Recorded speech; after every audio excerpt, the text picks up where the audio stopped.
Welcome back to Cincy Fish Dudes. I got Neil with me. Neil has a aquarium back at his house. He's got all kinds of cool aquariums.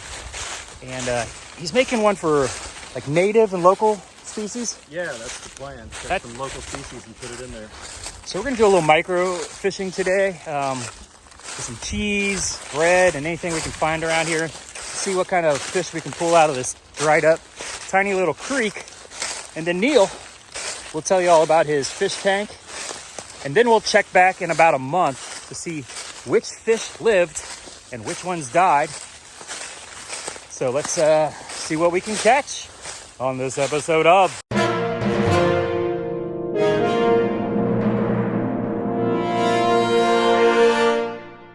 All right, as you can see, we're pretty dried up, but I do see some minnow activity in this little hole. They love these root systems, these deep holes underneath root systems. So let's go ahead, give it a shot.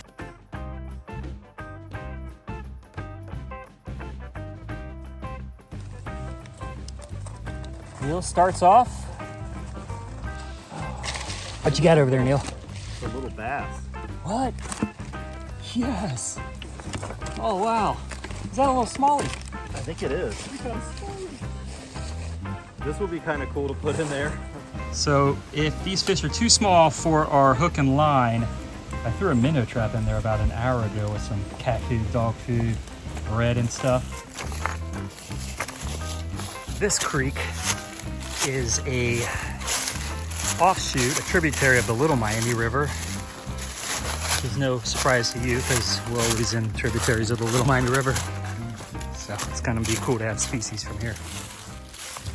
All right, when you're hiking through the middle of the woods and you come upon a 200-year-old witch's cabin, you might have hiked a little too far. Okay. Why does this have to be this time of year that we walk by these creepy things too? That's one of the scariest buildings I've ever seen, for sure. Oh my, I don't know, I'm walking close to it. That is so Blair Witch. Moving along, and that's the grave of early settlers. You think there's a poe in there? There's the Little Miami River herself. So I had this idea. I thought it would be fun just to do, but also great for a video. During COVID, I got really into fish tanks, mainly nano tanks or low-tech tanks. Meaning no filter, no heater, and no CO2. They're just closed ecosystems? Yeah, using real plants and real soil, and basically the tank takes care of itself with the help of fish and everything. So I had an extra tank, a 20-gallon I was using for just spare plants, and I thought during the winter maybe we could catch some native species and put them in there and just kind of monitor them and see what happens. I've been wanting to do that for years. I'm so glad you took the initiative. That's going to be awesome. We've been talking about it all summer, and now late fall, we're finally getting out there, and the creeks are all dried up, so we're having a hard time finding fish for it, but we'll make a couple attempts and see what we can come up with. I have a feeling our trap's got us some fish.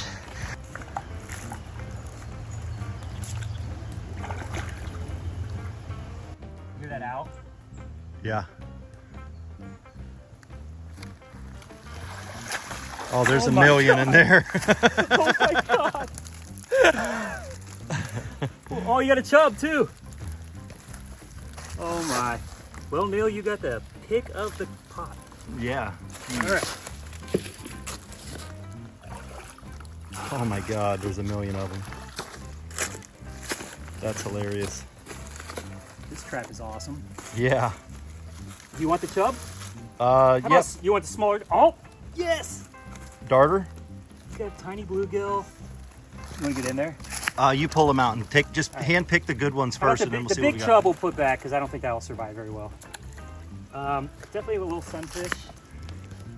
See any more bluegill? This is the best minnow trap I've ever seen. Yeah.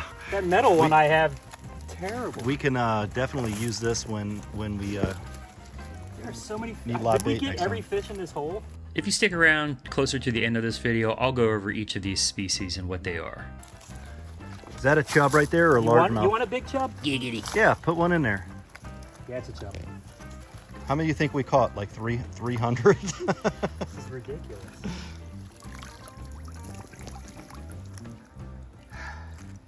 Make sure I do not have any more fishies in there.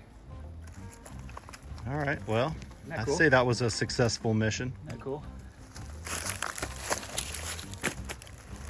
Any floaters? No. So let's get these back to your tank. We're going home, buddies. All right, they're all alive right now. Okay. Okay. Hey, don't use any of those for bait. Of them. You can't use those for bait. Those are our pets now. All right, let us know how it goes. I will. All right, so here we are back at the house and gonna see what we got.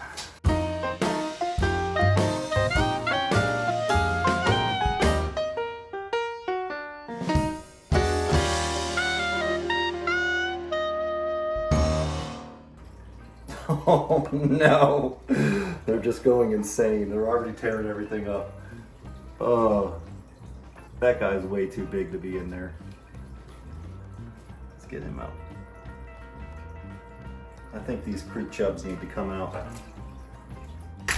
I'm also like interested in knowing what survives without like flowing water or like grubs that pop in and things like that. How do you feed? How are you feeding? You're gonna get like insects from the store, or just like traditional fish food? I'm thinking I'm gonna get like some cichlid food, or I have Good idea. pellets for my other fish, and I think it's just gonna be a process to see what works and what might not work. You never know. Could be an epic fail. Where did you get the plants? I got all the plants at like a local pet store. So this tank we're populating today, the local native species tank, how long has that been sitting since you've filled the water and the plants and all that? I'd say it's been going for about a year. Really? So it's conditioned, it's ready. Yeah, I rescaped it, but it should have, you know, the right amount of beneficial bacteria, and it's possible too that these fish can introduce a new bacteria to the tank and completely destroy it. So this is definitely going to be an experiment. Do you have snails and crabs or anything weird in there? I have a ton of snails, and I'm imagining those are going to get eaten up pretty quick. We are at day 4 and there are 0 dead fish. Every fish looks super healthy.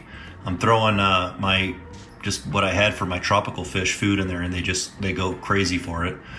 But everything is doing really good. I was planning on filtering out a bunch of these fish, but because they're doing so good, I'm just going to leave them in there and kind of see what happens. So day 4 so far, everyone's doing great. On day 14, Neil added some snails.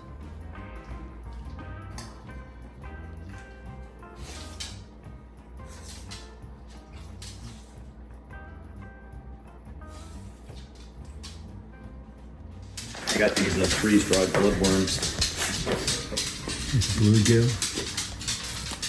Emerald shiner. See how the bluegills hangs out at the top? It's probably the smartest one by far. Took him a while to get Comfortable? yeah, he just hung out at the bottom for the first like week, and then he started to like figure out the feeding pattern. See the big snails I put in there too? That's awesome. They ate all the other snails, so I got some bigger ones. Are they growing, or are they about the same size, you think? Bluegill Staying about the same size? Yeah. That's a cool looking. I think that's one of those blunt nose. Yeah. Look at that speckled. And my favorite are the were they rainbow or emerald? Emerald shiners? The skinniest ones that are like. So let's check out some of these native Ohio Creek species found in the Little Miami River Valley Creek in greater Cincinnati. You know, we saw the bluegill earlier, Lepomis macrochirus. This one right here is an emerald shiner, Natropus athornoides. We also have a blunt-nosed minnow, Pimaphallus natatus, and I also see a striped shiner, Luxulius chrysocephalus. Of course, correct me if I'm wrong, but it looks like we also have a Campostoma species, some sort of stone roller. If you've made it this far in the video, please write the word microspecies in the comments below and I'll believe ya. Thanks for sticking around this long. You've been watching Cincy Fish Dudes. I know this video is a little bit different, a little bit something extra, but hey, it's that time of the year, you know. Can't be out there in the freezing water every day chasing smallmouth. Okay, I guess I can, but I'm too lazy, and this is a lot more, I don't know, warmer? So if you haven't subscribed, join us, guys. Comment down below. Let me know what you want to see next. We fish the greater Cincinnati area. Here's our social medias. We'll be back, maybe in a week, maybe in a couple weeks. You've been watching Cincy Fish Dudes.